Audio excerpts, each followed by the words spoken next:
Check, check.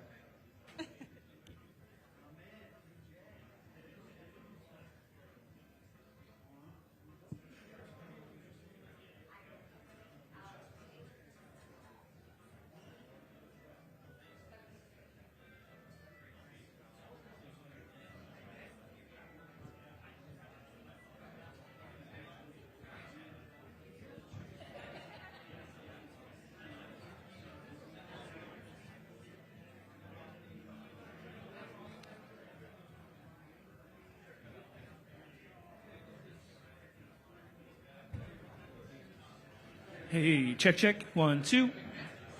Table mic check. Hey, 1, 2. Check, 1, 2. Hey, check. Table mic 1. Hey, check, 1, 2. Table mic 1. Check. Hey, hey, check, check, 1, 2. Hey, 1, 2, 3. Table mic 1. Table mic 2. Check. Hey, 1, 2. Table mic 2. Check. 1, 2. Table mic 3, hey, hey, 1, 2, 3, 4, 5, check, hey, yeah, 1, 2. And the podium, check, hey, yeah, 1, 2, check.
Check, check. Hey, 1, 2, 3, check.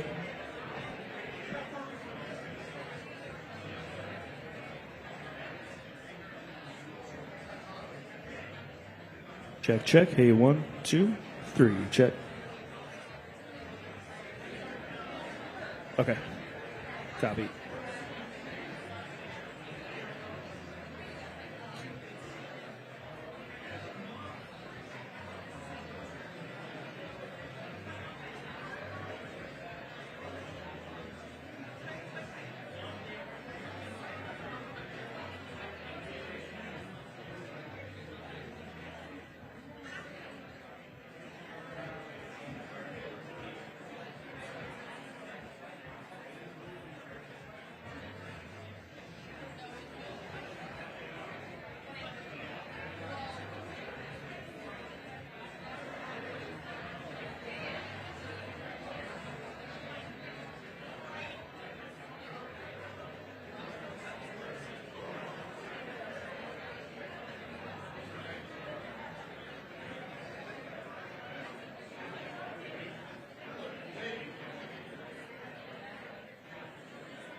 Check, check.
Check.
All right, good morning, everyone. My name's Matt Chisholm. I'm the Vice President of Media Relations for the Giants. I'm honored to be with you here on this very special day. I'd like to welcome everyone with us here at Oracle Park, as well as those watching on sfgiants.com, sfgigantes.com, the Giants YouTube channel, NBC Sports Bay Area, and those listening on KNBR. Last week, the Giants officially announced that Tony Vitello has been named the 40th manager in Giants history. Tony, welcome to San Francisco. Thank you. It's a privilege to have you. We'll take it. It's a privilege to have you, your parents, Greg and Kathleen, your sisters, Christine, Kara, and Katie, your brother-in-law, Rich, your nieces and nephew, and other members of your family and friends here today. Also with us today on the dais is Giants President of Baseball Operations, Buster Posey, and Giants General Manager, Zach Manassian. I'd also like to recognize in attendance Giants Chairman Greg Johnson, Giants President Larry Baer, and members of the Giants front office that are here today. Also, we have the three Kuiper brothers I would like to acknowledge. Jeff, Dwayne, and Glenn are here today. Welcome, you guys. And now it's my pleasure to turn things over to Buster Posey. Thanks, Matt. Good morning, everyone, and thank you for being here today. Today is a very exciting day for our organization as we welcome Tony as the new manager of the San Francisco Giants. You know, when we first started talking to Tony, it was abundantly clear that he was a natural leader. Wide range of topics, and I think some highlights that I came away with from those conversations were, some of his vision, his conciseness, and plenty of other leadership qualities. I think where it really took off for me is when you start making phone calls and you talk to so many different people that have come into contact with him for years and years and been in his world. And you start to hear some of the attributes. And conversely, Tony had a lot of conversations with people in our own organization, and the feedback was all the same. The response was, this guy's a winner. He has a vision to be great, and not just for himself, that's going to rub off on those around him. There's an expectation that he'll get the best from everybody that he comes into contact with. Tony's a teacher. He's a motivator, tireless worker, and someone who understands how to build culture. We believe his leadership is not only going to impact our clubhouse, but it's also going to impact our organization and our entire fan base as well. Thrilled to have Tony as our manager. High confidence that together we can build something really special here in San Francisco.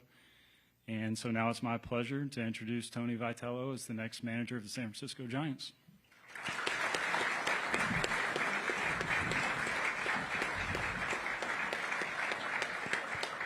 Thank you, sir. Appreciate you.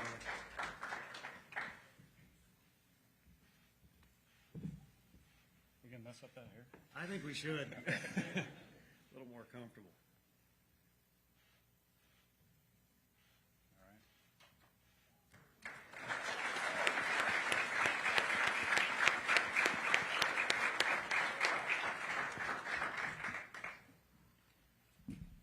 Tony? Yeah. Obviously, thank you to Buster, to Zach, to Greg Johnson, Larry, all the ownership, really all the organization, and I know players' feedback was important. That's kind of where my whole deal has started, is with players. Gavin Keelan, who some of you may know, was fortunate enough to be a first-round pick here, and that's where some of those conversations exist between the college level and the pro level. And obviously, something all those players are aspiring to do is make it to the big leagues.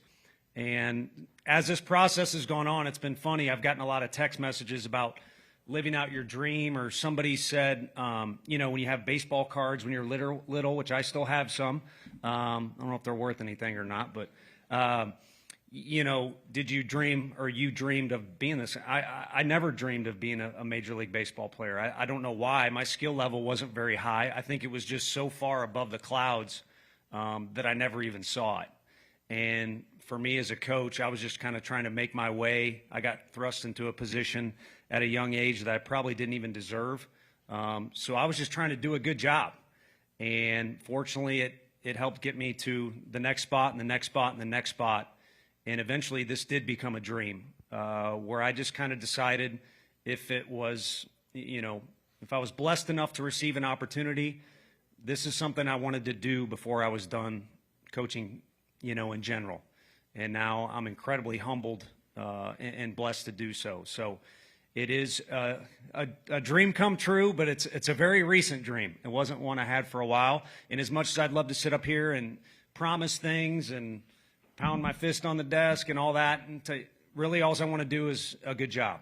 And I think because of being around my dad and being blessed around winning players similar to Buster, those standards are very high.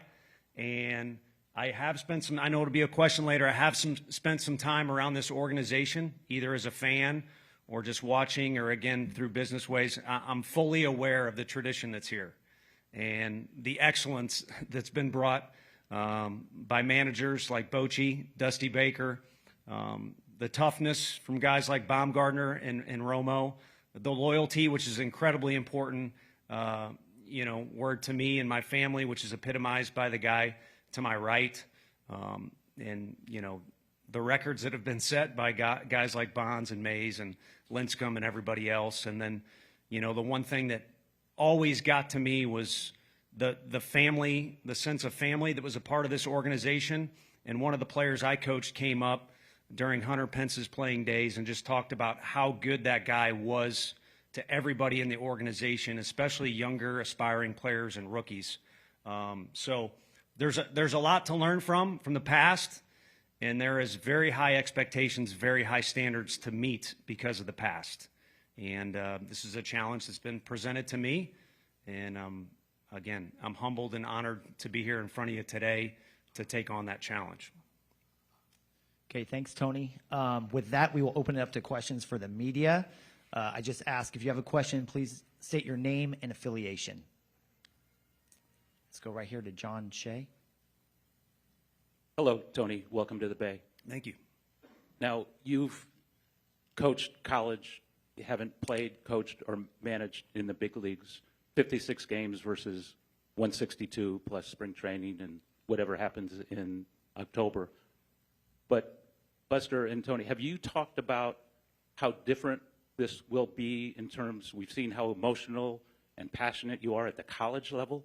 Can you transfer that to this 162-game grind, or will you have to tone it down a little bit? What's the conversation between you two on that front? I think if you ask my mom, she'd want me to tone it down, but if you ask my dad, he'd say kick it up a notch, I think it is completely different. There's obviously, we didn't waste any time. We got to the first question that everybody was maybe thinking and should ask, and it is very different. So I think the one thing about each game unto itself, whether it's high school, college, or pro, is it's kind of got its own personality, its own flavor, and you have to adapt to that particular day, especially in our sport. I mean, the one common theme that I always, when I first started coaching that I didn't like is when you win, you lose, 9-6, it's the pitching let us down. And then when you lose 3-2, it's, pitchers did their job, but the hitters didn't hit. You win and lose as a team, and every game, for whatever reason, kind of has its own vibe to it. And I feel every day is like that too. And I had an answer in my own head, to be honest with you, because as I first got here, I was like, man, there are a lot of unknowns and just a lot of wonder in my mind. And, of course, you can ask people and draw on previous information, but until you live it out, you don't know what it's going to be like. Sorry, Matt. John Shea, San Francisco Standard. Sorry about that. And just one more. Buster, when Gabe Kapler was here, it seems like there was a massive collaboration on how the in-game game planning and strategizing was going to come down, whether it's the bullpen moves or the lineups or anything like that. Maybe not so much with Bob Melvin. What's it going to be like now? How much will the front office be involved in the analytics department and scouting, everything else, with the game-to-game, with the day-to-day planning, including in-game strategizing? I think it remains to be seen. And some of it will just evolve naturally as we spend more time around each other and the staff is built out. The way I look at our role is we're evaluating so many different departments across the organization. But as much as anything, the way I see us is a support system to get Tony and his staff information. We can be a sounding board. We can be think partners as well. As Tony mentioned, from my experience, any great team that I've been a part of, people are pulling in the same direction, and that's the hope and the expectation here is, we're all going to be working together. Does that mean that we're going to have perfect harmony all the time? No, it doesn't. But there's going to be things that we all continue to learn and grow together as we go through this. Over here on the right, Mark. Hey, Tony. Mark Willard, 95.7 The Game. Just kind of building on your previous answer, kind of person to person, I wonder if you have any concerns with the idea of kind of the energy that you would use for a college player. Like, does that work for someone who might be in their 30s and has, you know, kids at home? Like, do you have to, from that level, kind of adjust your style, or how will you go about kind of addressing that? Yeah, I think one thing we did well at the places I've been, in particular Tennessee, was coach guys as individuals. You know, I've always used the example in recruiting. You turn on a TV and watch a big league game, whether it's last night or, you know, you're watching the Giants play the Padres, you're going to see 9 different stances, 4 or 5 different deliveries and things like that. So it's not an exact parallel, but just kind of use an example of it's got to be individualistic. I mean, some of these guys are, you know, guys that I've recruited, and, you know, I don't know what the punishment running is, but Bryce said no to Tennessee when I was there, so we'll have a separate conversation. But no, he's a great kid, but he's, to be honest with you, he's exactly what I just got done doing a week ago.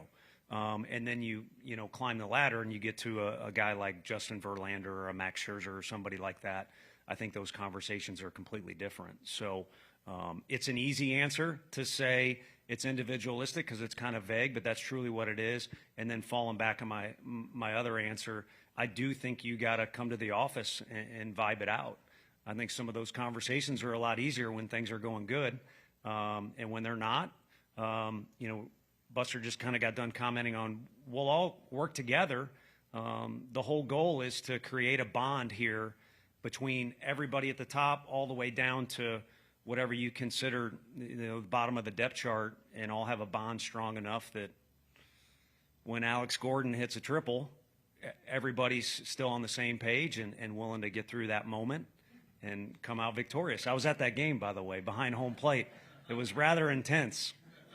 Correct? Yeah, I'll second that. It was. Let's go right here to the right. Hi, Tony. Justice De Los Santos, San Jose Mercury News. Question for Buster as well as Zach. When did the idea of first considering Tony come to mind? And following that first consideration, how did the process of wanting to interview him and get to know him more, how did that process evolve? And kind of for Zach as well, like what were your first maybe impressions? Yeah, well, I'll start because I'll give Zach credit. He was the one who first had the thought. I think that's credit, right? Yeah. But no, it's so I don't remember the exact time, but you know, once the season was over, you know, started having conversations, pretty casual to start with. A unique thing about this process was, and it's one thing that I've come to really appreciate about Tony, and honestly made me feel more confident in this decision, is this guy he was hard to get a hold of because he was on the field all the time, or he was bouncing from city to city recruiting. And just because this was on his plate, he was still full go with what his job was at Tennessee. And I have a tremendous amount of respect for that. I wish it was easier to get in contact with you during those times sometimes. But it's, so yeah, that's a little bit of how it played out. Zach, you feel free to add on to that. Yeah, I would just say, as much as this feels out of the box, Tony's name has been bouncing around Major League Baseball for a while. Fortunate to sit in the draft room, and Tennessee's program has been top-notch, which means there's a lot of good players that we're talking about year in and year out. I've been fortunate to go watch them, and I think just the nature of this job is you're always evaluating everything. Not necessarily sitting here 3 years ago watching Tennessee play and Gilbert in center field and Dolander pitching saying, one day we're going to hire Tony as a manager, but you get a sense of how he goes about it, his passion, his intellect, his care. I mean, he talks a lot about family, and those are things that we talk about. But I think starting the process, you really want to try and build as big a list as you can. There's a lot of talented people out there. And as we started to go through it, I felt like we kept coming back to this one would be really interesting, and it just got even more and more interesting as we continue to speak. Let's go, Brian. Hi, Tony. Brian Murphy from KMBR. We're the Giants flagship. We carry all the stations. Welcome to San Francisco. Thank you. So baseball, this is the hard question. Baseball's a dues-paying culture. They say if you didn't ride the bus in the minors, you can't get to the show. So you haven't. So I'm wondering, have you reached out to those veterans, the Willie Adameses, the Matt Chapmans, the Rafi Devers, to suss them out and earn their credibility or respect? More just touching base, and pretty cool that some of those guys beat me to the punch and reached out to me first, but just some casual going back and forth. And I think we all want the same thing. It's to win. And, that's where the conversations have started to this point. I think it's, normally it's recruiting in college or going to see people face to face. I think it's good that there's some time between now and spring training for me to maybe go out, and wouldn't be able to do it with the whole roster, but do spend some time face to face with those guys. And, earn their trust or, their respect in a different way. Because I can't go back in time and, be a switch hitter or, be a catcher or anything like that. So, but I am very sensitive, with all due respect, to the phrase "pay your dues," because like the other coaches in our league and across the country, Yasavich is, Cliff Godwin is the coach at East Carolina. He reached out last night because Max and Yasavich are embracing. It's a lot of lonely nights in a hotel, and it's a lot of phone calls, and it's a lot of text messages. It's hearing no just as much as maybe an insurance salesman or whoever else, or maybe a reporter looking for an interview that hears a no. So dues have come in a different way, and, hopefully respect will be earned, in different ways. And the only way I know how to do that is through hard work. Let's go to the left. Maria? Hi, Tony. Maria Guardado, MLB.com. It seems like you really kind of agonized over the decision to leave Tennessee. Just what ultimately convinced you to take this opportunity with the Giants? Yeah, thanks for revisiting that. Relationships is kind of, I don't have a bread and butter. And to be honest with you, just mention work ethic.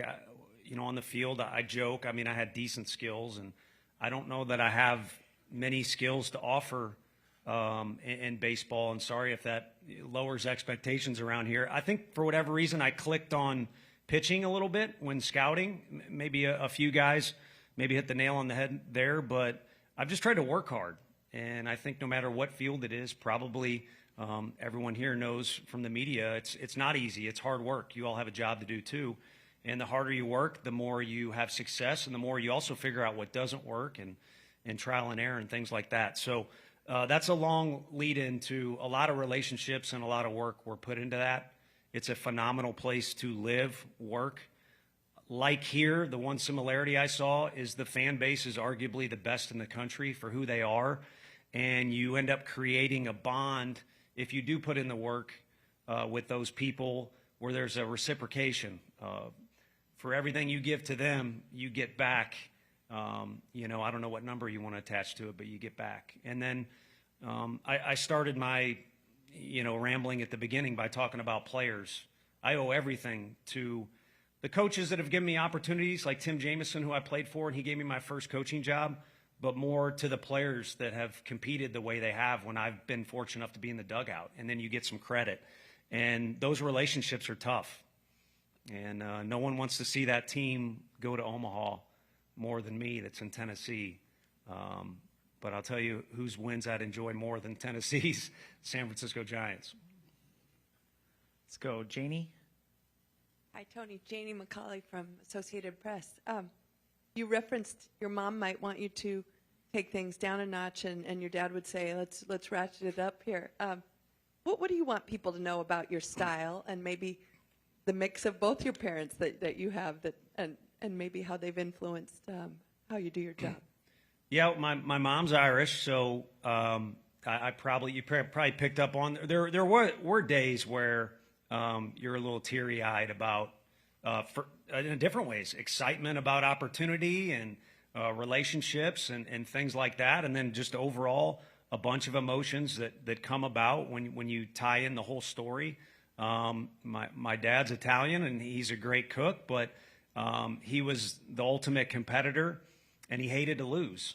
And I think a lot of the things that have come out about the teams I've been a part of, or our coaching staff, are just that. It was a group that hated to lose and just wanted to do everything we could to put ourselves in a position to win. It doesn't always work out that way, when you show up to a competition, as long as it doesn't rain, there's two outcomes that can occur, win or loss. And that's something that every competitor, when you step into the arena, has to realize. So some of the moments, I guess, that I'll branch off of that is Twitter is not life. And I know I don't have an account. I asked before even taking the job, I don't have to get a Twitter, right? And they said no. I realize it's a part of the job. There's great information. There's great entertainment. But one thing that I think is very beneficial to people is to know that Twitter is not life.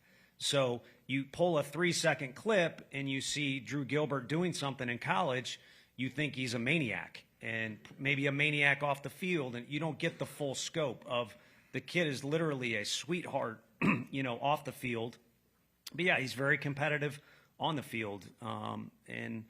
So that's just the one thing I'd say. And I had to live it out. I didn't look at a lot of the stuff, but I can tell when people say, I'm sure there's negative stuff. There's always doubters, and why would you do this? But the amount of positive feedback I've gotten from, I was joking about recruiting, from kids that I didn't even coach, I just recruited them, or opponents in college baseball, or other people in big league baseball, these other managers that are either retired or still coaching, reaching out to me, has blown me away. And positivity's got a lot of power. Let's go to the right. Shayna? Hi, Tony. Welcome. Shayna Rubin with the San Francisco Chronicle. There's a lot that's been said about the difference between college and the pros and the learning curve there, but what are some of the elements of college baseball that you think the big leagues would benefit from that you want to bring? I think there's a trade back and forth off the cuff. I don't want to say the wrong one. I'm around big league guys up here. But I think in college, it's so important to build relationships with these kids because they're at a vulnerable part in their life where they're so impressionable, and they need to be able to come forward to you with, things that maybe don't even relate to baseball. In all walks of life, any kind of business, and we're in, one of the most innovative and aggressive areas of business in the world, really. So whether it's that or with baseball, relationships are so important. And so I'm sure that's being done at this level. I just think it's a different perspective that either I can bring or other coaches can bring. And, I'll also say this. You look at guys like Christian Moore, who are almost immediately in the big leagues, and obviously Paul Skeens is having success and things like that. I think the two are kind of melting together. And trust me, the college base, I wouldn't vote myself to be the pioneer of college baseball, but I think one thing that can come out of this is be one step further of the two, again, kind of melting together, and MLB supporting college baseball and doing things for it, and college baseball interacting with MLB and seeing how, those two things can kind of, call it melt or bridge together, I think could be very, very beneficial to the game, especially since some of the minor league teams have been taken away, and also especially since college baseball has risen in popularity so much. There is real star power, and the fan following has kind of matched that. And some of those guys are, in the big leagues 2 months after they get drafted. Stay on the right. Scott? Yes, Scott Osler, San Francisco Chronicle. Going back to the question that Justice asked a few minutes ago, how this all started, this is, I guess, for all three of you, but can you give us a little more detail on, it seems unusual that Buster Posey could call a college coach and just say, hey, have you ever thought about being a manager? I mean, how'd that first call go, that very first contact? Well, I think, Scott, one of my most important responsibilities in this role is to be able to read a room and read people. I don't always get it right, but I feel like I have a pretty good sense of that. So, there's a perception, I think, when you have somebody who you can watch even before you make a phone call of what they may be about and what their personality might be like. And it doesn't always perfectly match up, but you do have a good idea going into it. So I don't feel like I was going into it blindly, not having an idea of who I was calling. And then, just as I mentioned to Justice, it just kind of over time, more conversations, Tony having conversations with people in the organization, talking more baseball, talking vision, leadership, all the attributes that go into making a good leader. He checked all those boxes. And, there's, again, like I think with any hire you make, there's going to be a certain level of risk. It doesn't matter who it is. And I would say that's for anybody. But again, my responsibility, Zach's responsibility, and the rest of the front office is to be able to read people and have a good, I guess I'll use a front office word, projection of who they may be. Stay on the right. Evan? Hi, Tony. Evan Webeck with the San Jose Mercury News. You said after you took this job that you consider yourself a Vol for life and you hope to return to Tennessee one day. How do you expect to go about embracing not just the Giants, but San Francisco and the Bay Area and the culture here in the same way? Yeah, I've been fortunate enough to experience it before. I mean, we've had conversations, so it's all blending together for me. But I played and coached in Salinas and, came to several games here. Bill Miller, a former player that, I don't know, you might be too young. Do you remember Bill Miller? I know Bill Miller. Yeah. Pretty good teams he was a part of and a pretty good dude there, and he took good care of me. So I was able to see this environment myself. My former college roommate is here, Ryan Pickett. He's one of several people that are from this area and are Giants fans that I'm friends with. So like Tennessee, where you referenced, when that job first became available, I was busy with what I was trying to do at another program at Arkansas.